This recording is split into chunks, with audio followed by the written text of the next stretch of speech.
If you want to create a sign-up form on MailChimp, this step-by-step guide will walk you through the entire process from start to finish.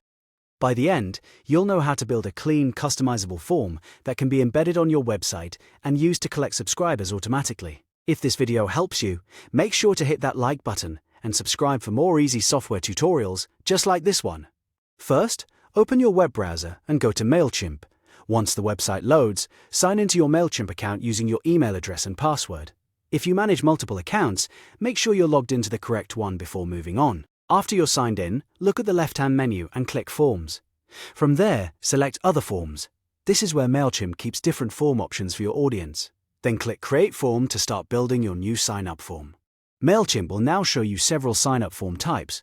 You'll usually see options like Embedded Form, Sign-up Landing Page, and Pop-up Form. Each one works a little differently depending on where you want people to sign up. An embedded form is best if you want to place the form directly on your website. A sign-up landing page is useful if you want a separate page just for collecting subscribers. A pop-up form is great if you want to grab attention with a pop-up on your site. For this tutorial, choose Embedded Form. Then click Create Embedded Form. This will take you into the setup flow for a form you can place on your website with embed code. Next, you'll need to enter the basic details for your form. Give your form a descriptive name so you can easily identify it later inside MailChimp. Once everything looks right, click Continue to Builder. Now you're in the Form Builder, where you can customize exactly what your sign-up form will collect.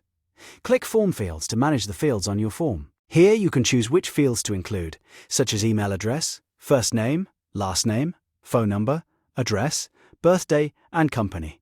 You can enable the fields you want and disable the ones you don't need. If you want to change the order of the fields, simply drag and drop them into the position you prefer.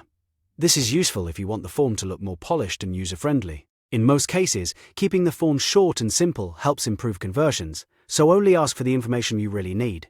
You can also make fields required if needed. Click on any field you want to edit, and you'll be able to change the field label, add help text, or mark the field as required. It's usually a good idea to make the email address field required, since that's the main detail needed to add someone to your list. After that, go back to the main menu and click Settings. This section lets you adjust important form options, like the form title, form width, default MailChimp CSS styles, JavaScript settings, format options, and archive link. These settings help you match the form to your website design and control how it behaves when people use it. If you want to organize your subscribers automatically, click Tags. Here you can choose one or more tags that will be assigned to anyone who signs up using this form. Tags are extremely helpful for segmentation because they let you group people based on where they signed up or what they're interested in.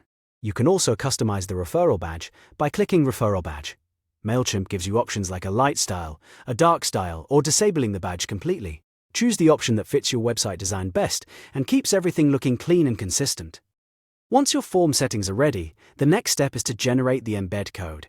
Click Continue, and MailChimp will prepare the code you need to place the form on your website. From there, you can copy the embed code and paste it into your site's HTML or website builder.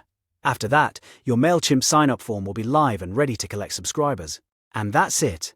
You've now learned how to create a sign-up form on MailChimp, customize the fields, adjust the settings, and generate the embed code for your website. If this tutorial helped, please hit like and subscribe for more step-by-step guides like this one. Thanks for watching, and I'll see you in the next video.